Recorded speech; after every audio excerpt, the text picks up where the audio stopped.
in a certain way, life is not that long. So we need to take advantage of what makes us feel good and do it. But at the same time, life is actually quite long. It's too long to keep on living in a situation that doesn't suit you. Thank you so much for meeting with me. I told you were at the top of my list because ever since like the day I met you, I always thought you were an interesting woman. You've got this great energy. You've got this sexy voice and accent.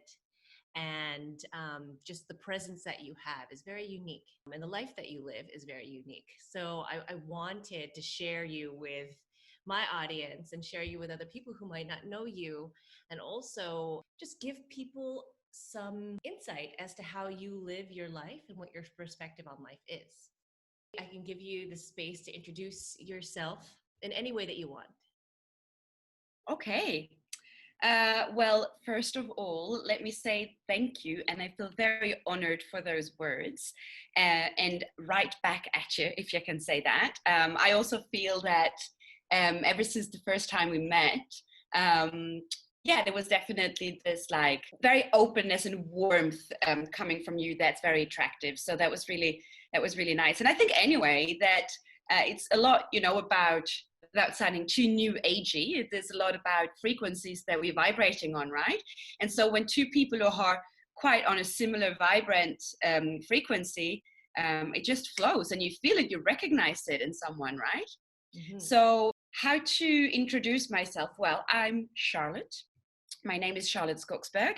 I am Swedish and I live here in Bali since, well, a little over 5 years now. I started out, let's say, leaving Sweden when I was about 20, 21. And I then lived for about 15 years, so kind of my full adult life in France, in the south of France. And that has obviously had a big impact on the person that I am today. And it all started with, which is quite funny after all, a backpacking trip that was very kind of typical, I guess, for Scandinavians already back then in the early 2000s. And that ended with a quite long journey in Bali. It was my first time in Bali, and most people didn't really know what Bali was, where it was, and I just completely fell in love with the place. 15 years later, I ended up moving here. And so I teach yoga, which was, I guess, a bit of a dream that I had that was more or less clear since several years, even before I kind of understood what yoga was. Just like you, I come from a more conventional background of studying and then going into a corporate world and then coming to a point where you break free from all of that and then you decide to make a few changes. Yeah. So, yeah, in so many words, I guess that's me. Cool. Okay. I'd love to dig in even more into some parts of your story. I think it's really interesting to see you now, right? And to know that you have also lived other lives outside of Bali. And all of that has kind of accumulated for you to come to this point, right? Your journey in France, your journey to Bali, your journey in corporate. Maybe we can go back to the France thing. What made you move from Sweden to France when you were 21? Funny story, true story, like they say.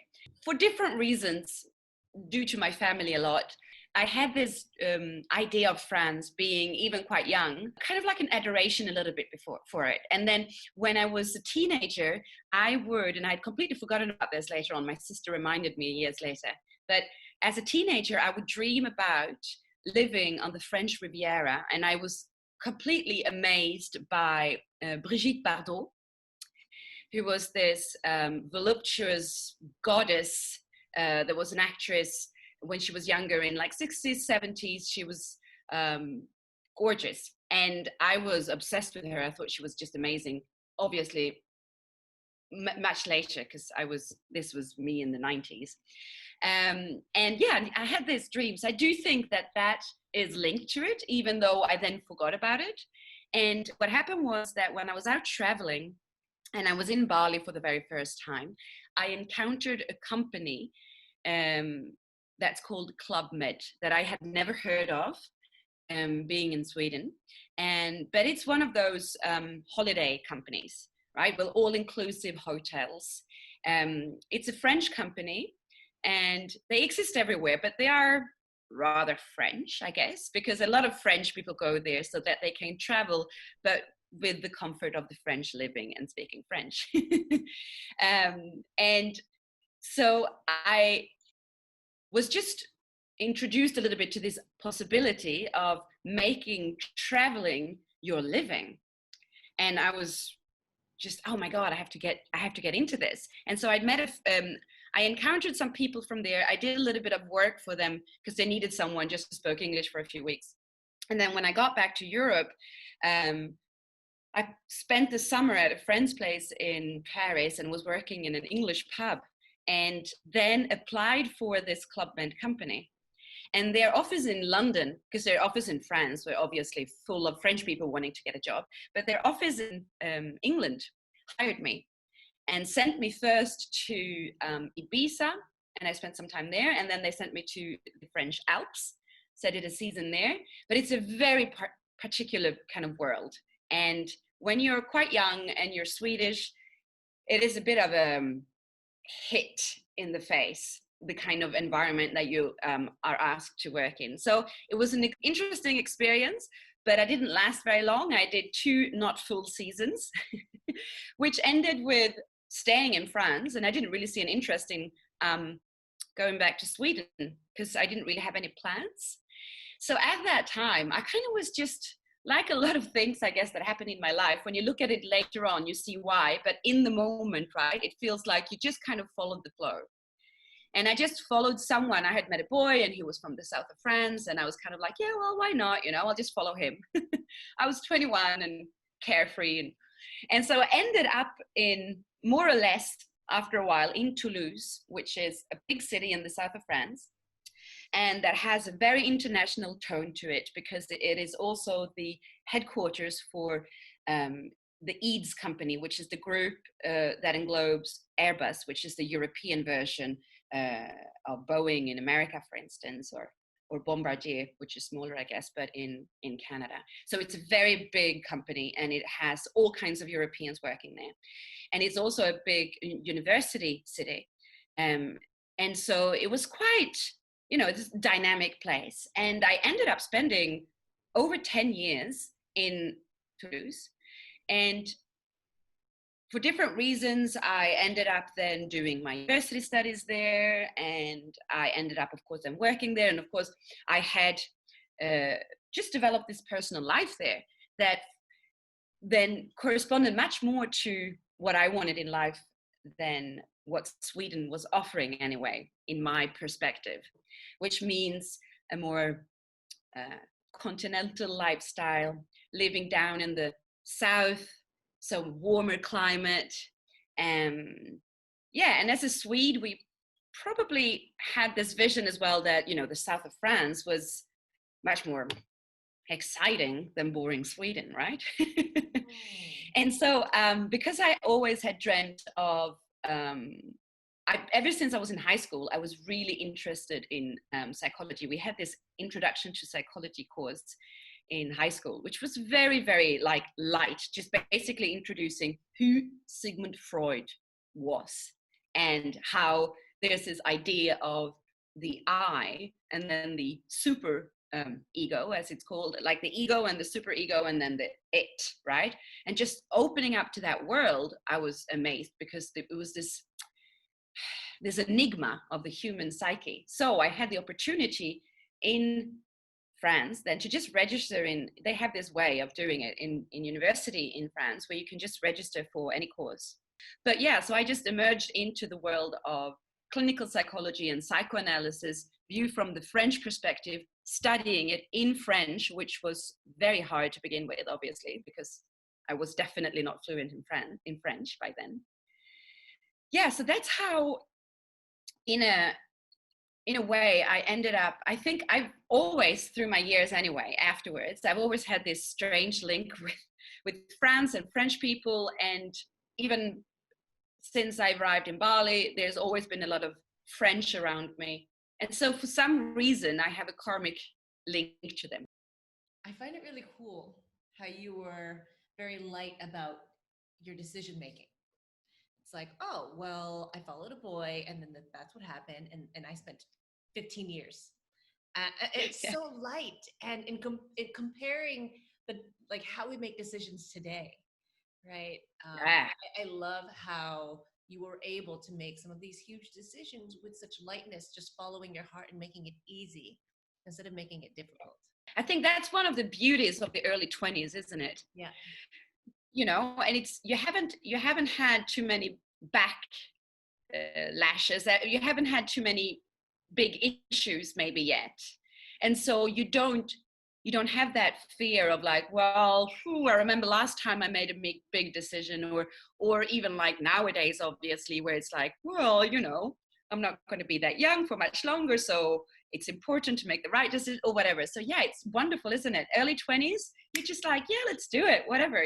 What do you think it is about being so young and making these big decisions with such lightness, and why it's so hard for us to do that today? We have this amazing capacity of the mind, right? That can be our friend or our enemy. And it is memory. And memory will always be there. It's like, when you listen to some of these quantum interested people who work, and they tell you about how you should start your day not trying to repeat the same things that you did the day before or whatever, not because we wake up in the morning, like, I feel like I'm Joe Dispenza right now, but we wake up in the morning, and then we always do the same things that we always do every day. I mean, in the sense that we remind ourselves who we are. And I think that, unfortunately, that's what we do later on in life, is that everything, all these stuff that we've been through before, they're all there in memory for us, so that when we come into a decision-making moment, we're stopped by fear. Whereas when we were in our early 20s, we did so many things for the very first time. Like, I think that's one of the things, isn't it? It's that thing about doing things for the first time. And so you don't have this experience to lean back on. I mean, obviously the advantage by having it is that we learn through our mistakes, and then we know not to do the same thing again, and etc. But most of the time, I think that we don't use it to its advantage, but on the contrary, we use it as a way to, of course, protect ourselves. So when we do things for the first time, I guess we have a more openness to it. It's kind of like learning as well, right? Like we're like sponges when we're younger. We're more open to learning at such a younger age, right? Because what you're saying, Absolutely. a lot of these things are first for us. Yeah, exactly. I mean, just look at small kids. They just throw themselves into things. Just imagine the fact of learning how to walk. What a mission that is.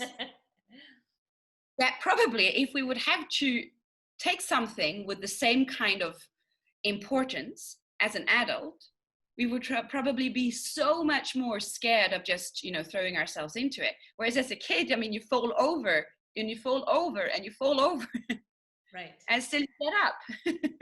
So as an adult, we collect these experiences, right, in our memory of the pain and the suffering and the discomfort in learning something, or in having our heart broken, or in failing, in physical pain, right, from doing things. So we become more sensitive. It's the beauty of the ego. It's the beauty of the person that I become. And it's wonderful because it means that it's all these different dimensions to who we are. And that's how we are different to everyone else as well. And the unfortunate thing in it is that we identify so much with it that we let it rule everything.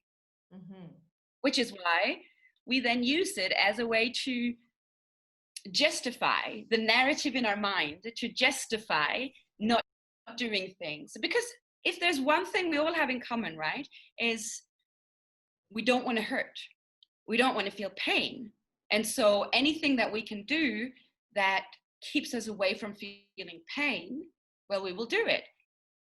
And so whether it's making a decision, or whether it's throwing yourself into learning something, or whether it's changing life, moving to another place, where they don't speak your language, or I don't know what, right? You quit your job. All of that, there's a representation of pain because there's a risk. And so therefore we're more apprehensive about it. What is the risk? The risk is to not survive, right? It's basically to fear death in a certain way. Because I think, oh my God, okay, that's a different kind of, that's like a whole can of worms there. But just imagine any kind of decision that you're making that is different from what you experience today means that there's an uncertainty. And so uncertainty means that there's a possibility that things will go wrong, or that you will decrease your level of comfort of today.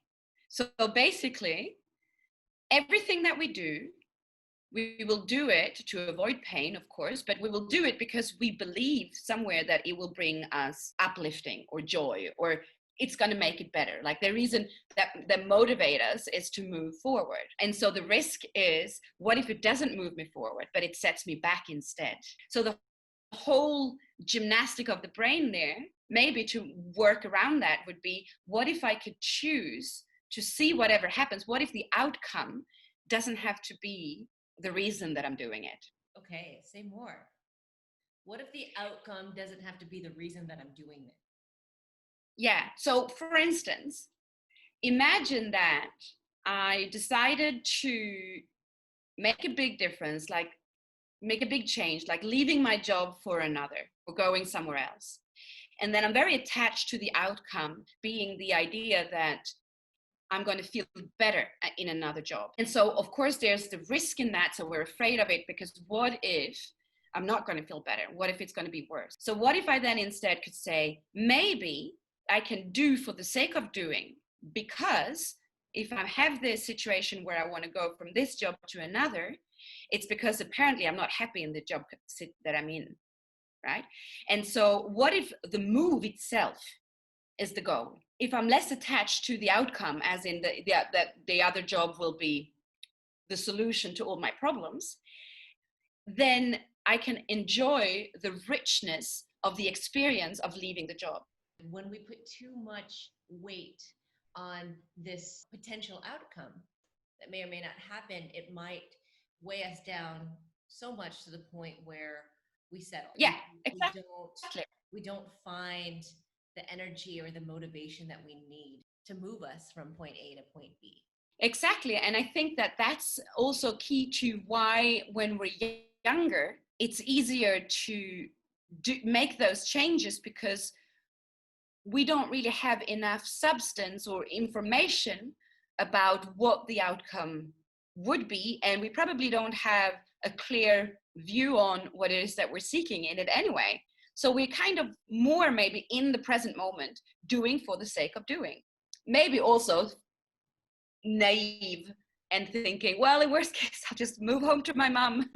Right. There's always a safety net when you're young. Yeah. Do you think that there isn't a safety net when we're older? See, I was just going to say, the thing is, I think that the safety net is always there. One key thing, the way I anyway, the day when especially when I made the decision to move to Bali from France, I sat down and I had actually been reading or listening to the audiobook of Tim Ferriss' The 4-Hour Workweek.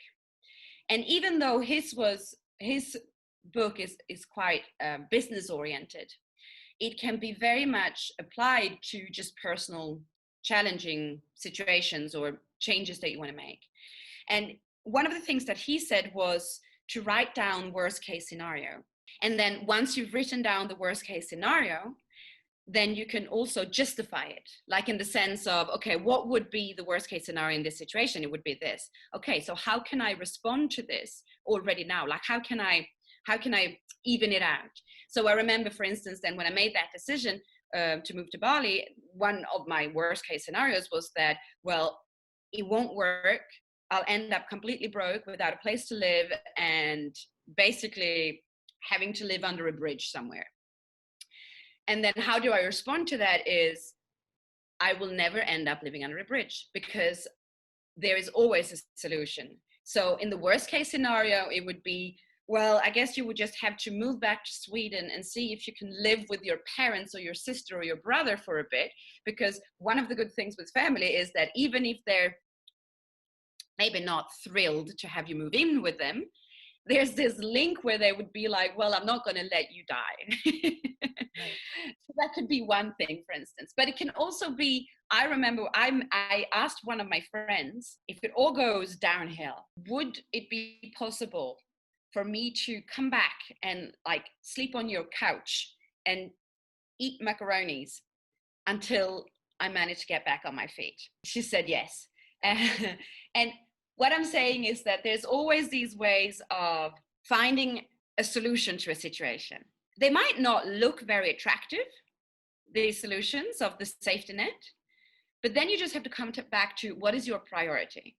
And I think that's also one of the things that I learned from listening then to Ferris about that. It's like always coming back to, yeah, but okay, but what is your goal in this situation actually? Oh, that is my goal. Let's transition a little bit. A friend of mine contacted me and said, and she was asking me like, how do I dare to make the same jump as you? And so I was kind of walking her through this process, saying, well, this is what I, decided on. And she said, well, I guess that one of the things that I would need to do is that I would have to not maybe live on my own, but I would have to take flatmates, because it would, it would lower my cost of accommodation. And she's like, oh, I'm not really keen on that, And I said, well, hang on, what's your priority here? What is the goal? Oh, well, it's to be able to make this happen. Okay, so maybe you're going to have to, maybe you have to compromise on certain things. Okay, maybe you won't have your own private living area for a while, but we will help you to make this and this and that happen. Because it was easy when we were younger. We would just be like, well, I just go home to my mom's or whatever situation we had. When we're older, we can make those things happen. It's just that maybe it's less easy or less obvious, and we might have to compromise. Yeah, and we get so stuck in our ways and our comfort. When we're younger, living at home is the status quo for everyone. Yeah. Right? And then you put this thing in comparison of like other people who are doing all of these different things. And I'm here in my, 20s, 30s, living at home. But I'd like to back up with what you had said earlier about your priority. I want to know about your priority in moving to Bali. Just talking about the idea of people wanting to make changes in their life. And I talk to a lot of people about wanting to make changes in their life, obviously. And I hear mixed messages from people, like your friend, but like, I don't want to compromise there. A lot of the times we want our cake and eat it too.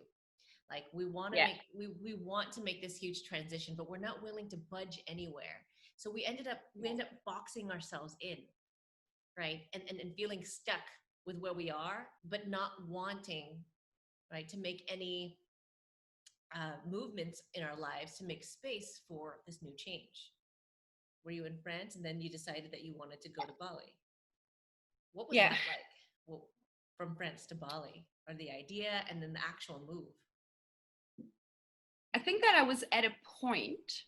Now, this is something that I felt as well a few times when I made like big decisions in life, is that I'm in a situation where it feels a little bit like if I don't make this change, then I might as well just die.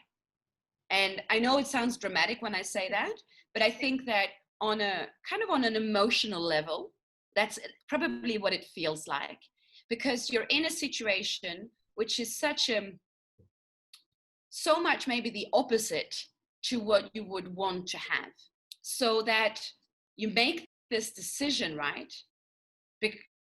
And it can be a big decision, but it doesn't feel so hard to make it, because that's the thing as well. When there's big decisions, and when, just like you were saying, we have all these like, oh yes, but I want this and I can't really budge on that, and da. It's because we're not really ready. All of that for me, that's all fear speaking, finding reasons, excuses, etc. And usually then we don't do anything until we come to a point where it's like the point of no return, right? And then, or hitting rock bottom, if you will, depending on the situation. But we're coming to a point of no return where all of a sudden the need to change just becomes the priority. And then all of a sudden, what's funny is that all of those things that seemed so important before that, they kind of fall away. It's like those, and it might sound once again dramatic to make that comparison, but it's like those people who find out all of a sudden that they have a disease that they won't live for more than a year or something. And all of a sudden, the things that seemed important before aren't anymore. Right. And so I think that it's something that I think I was in a situation, not as dramatic as all of this, but I was in a situation where it was just of unhappiness. And I started making changes. What was making you unhappy? Well, I was unhappy because I was living a life that I wasn't living my, okay, I'm going to sound very airy-fairy maybe, but I wasn't living my heart's deepest desire. And so I was unhappy with the personal relationships that I was having. I was unhappy with the professional relationships and situations that I was having. Geographically, it wasn't suiting me at all anymore, and hadn't for a long time. And I think I came to a point where I could have made this decision much earlier on, but I was having all the justifications back then of, yes, but I can't really, I can't let go of that one, and I can't let go of that. It's all these helpers that I had. And then I came to a point where, okay, you know what? And I was even saying this, in a certain way, life is not that long. So we need to take advantage of what makes us feel good and do it. But at the same time, life is actually quite long. It's too long to keep on living in a situation that doesn't suit you. And it took some time to make all the changes. It didn't happen all at once. First big one happened, then it took about a year before the next one happened and such. And so it came up, it unraveled itself and ended up coming. And it's funny because as soon as I started to a little bit align with what actually suited me, things started to fall into place, like small things that would have seemed a mountain a year ago, all of a sudden started like, oh, that fell into place. And now this fell into place. Yeah. So what you're saying is that initial decision and action behind that decision is the most important step, or is the step that will make all of the other steps behind it easier and almost effortless sometimes. If we were to like stretch that experience out, what was the pain that you were experiencing? And also like, how did you come up and what was the step? Like, how did you do it? All right. Okay. Let's get this. It was, of course, like it often can be, a situation of love. Okay. And I think that love is the core of our existence. And so this is why it has such an impact on us. And what happened was that I stood up after over 7 years of a relationship, 6 months before the wedding, and said, I'm out. What? I said, I'm out. Wow. Yeah. And I think that was absolutely just like you described. It is that first one decision that is the most difficult one. But it's also the one that kind of like a domino effect has the other ones coming afterwards. What we have to remember is that it's very, very hard to change oneself.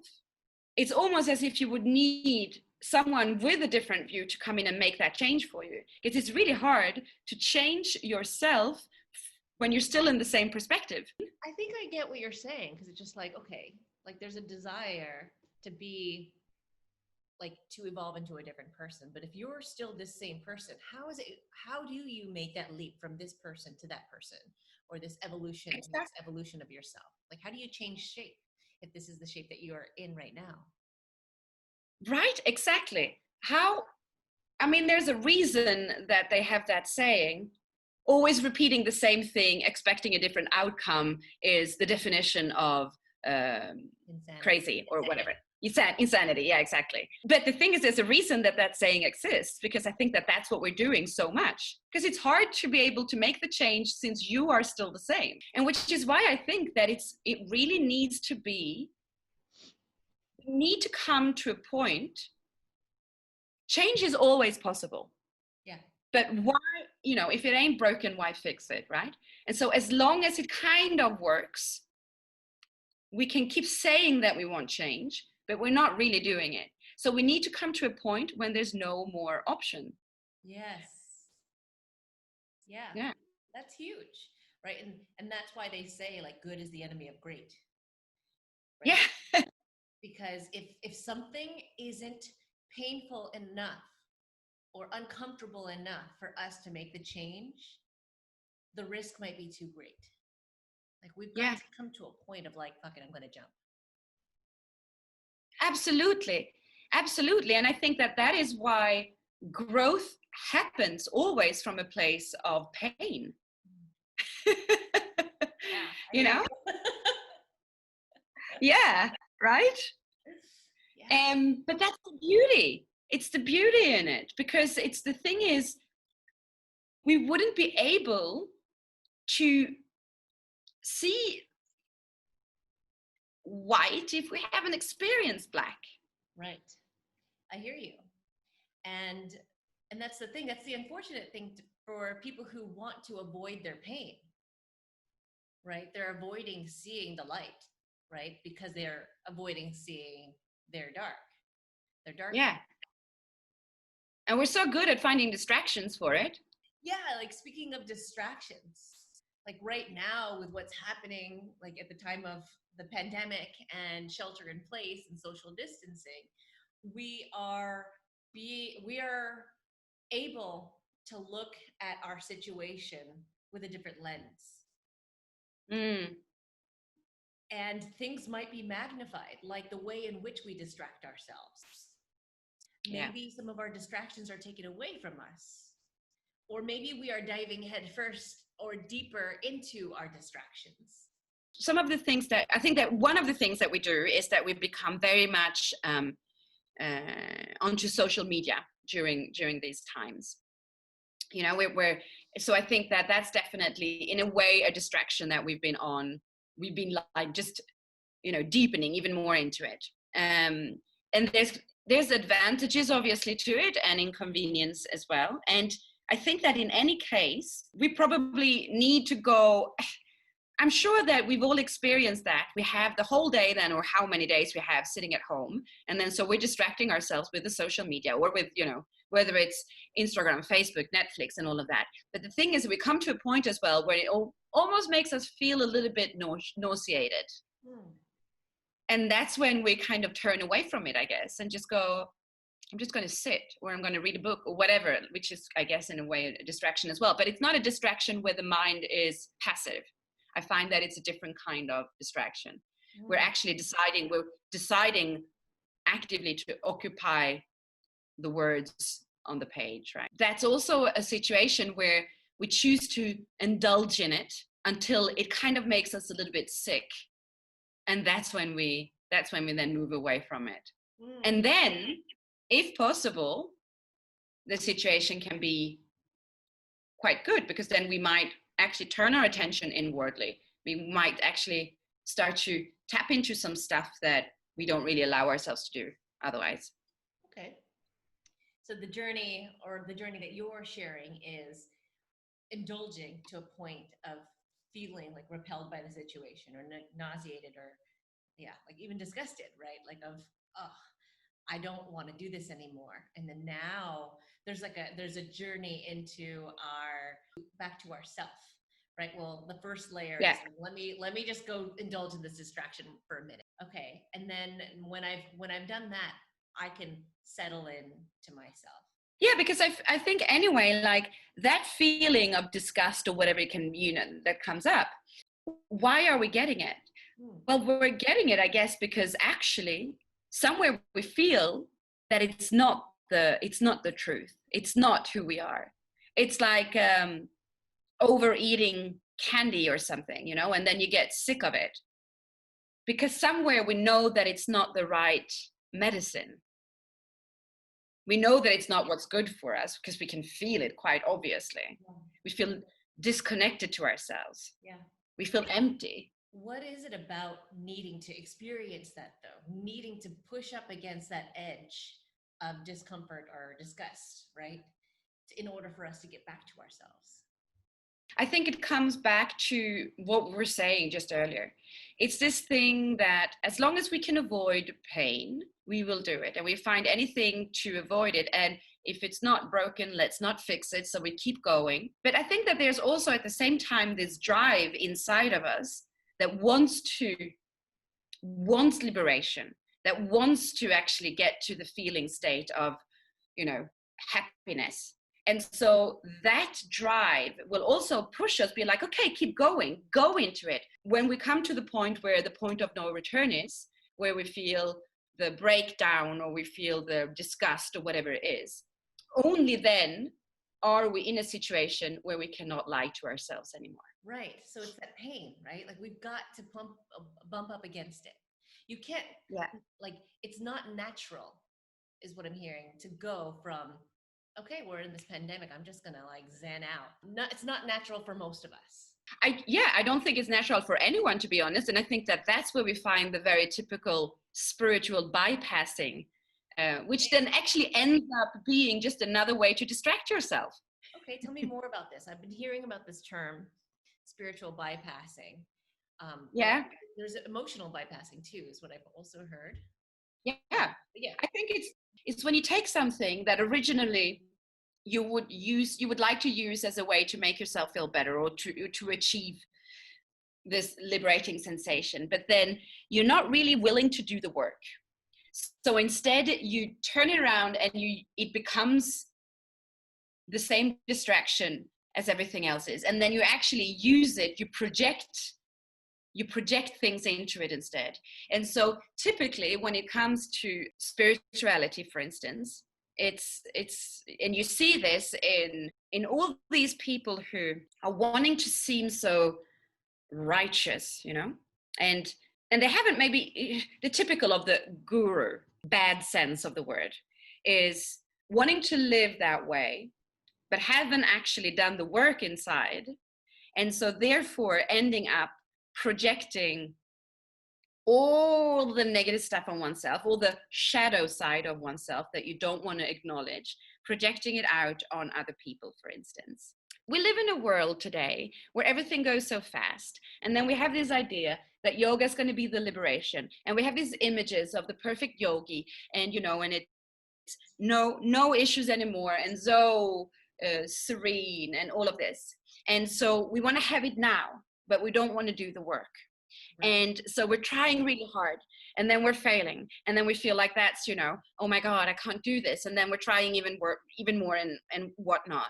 And it might even turn us into becoming, really embodying all the shadow side of ourselves, not wanting to show it. So being like this perfect person, but then just, projecting it out on people, acting really like you can have this very strong negative energy, maybe like actually coming out from you, because there's so much stuff in there that you're not happy about yourself with, but you're really wanting to be that righteous, wonderful, non-violent person. And so what we have to remember is that we live in a society that's really difficult on that note.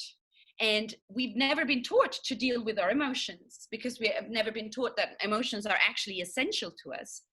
So we're completely controlled by the emotional outbursts that we have, and not holding ourselves accountable for the emotion because we don't know what they are. And so what's interesting, what I find when I take the psychology eye into it, is that I feel like you allow for the person to be just where they're at right now. And it's fine. You're not the perfect whatever, you have this image. And you don't have to be right now. I'll take an example, very short. But I was talking to this girl who is a mother-to-be. She's pregnant, first time pregnant. And she was asking me some questions about the Ashtanga series and what she could practice while being pregnant. Some of the poses that are quite advanced and even like headstand and things like that. And I said, well, okay, this is my take on it, depending on your body and this and this and that. And then I said, but maybe, can you just stop and ask yourself, why do you feel that you need to do these advanced poses when you're pregnant? Maybe this is a time when your body has a completely different objective, which is not to push yourself into strange twisting positions, but to actually create life. And like the female body then mobilizes everything right inside to create this. I mean, imagine the amounts of energy it takes to create a human body inside. And I'm like, maybe start with that. Like, why do you feel the need to even practice Ashtanga when you're pregnant? Maybe this would be the time to do more yin, you know? And she was like, oh yeah, ooh. That's where I find that maybe a more psychology perspective can be interesting to take in, because then it's like, what's the meaning that you put behind your actions? Yes. I love the way in which you infuse that. This idea of should, like I should be able to do this, I should be able to do that, I should not watch Netflix, I should be learning a new language during this time of quarantine. Look at everybody else learning how to make pasta from scratch, or like, oh my God, yes. And baking and developing new projects. Right, exactly. And also to what you were talking about with the spiritual bypassing and just not doing the work, it's also kind of that idea of I should be there. So I'm gonna put on this costume, because if I put on this costume, that means I am it. But yes. why am I suffering? Why am I suffering? I should not suffer, but I'm going to react emotionally and project in a place of where I am now, but cover it up on the outside. Exactly. Yeah. And the thing is, I feel sad when I think about it. Like very often I can feel annoyed when I see it, but I can also feel really sad because I'm like, here we are, these humans just wanting to be good, you know? I just want to be good. And then it's like, well, what if there's nothing that you actually need to do to be good? Right. What if there's no action? And then it's like, that creates this space of, well, who am I then? Oh, maybe if there's nothing that I should be doing, like you say, maybe if I'm, oh, and then I'm a little bit scared because then I'm alone with myself and I don't really know who I am. And that's scary. And that's where the work can begin, maybe, you know? And so in a way, it's like, oh, I feel, yeah, oh my God, just like you were saying, putting on this costume. I remember Bali a certain amount of years ago, people didn't come here to practice yoga.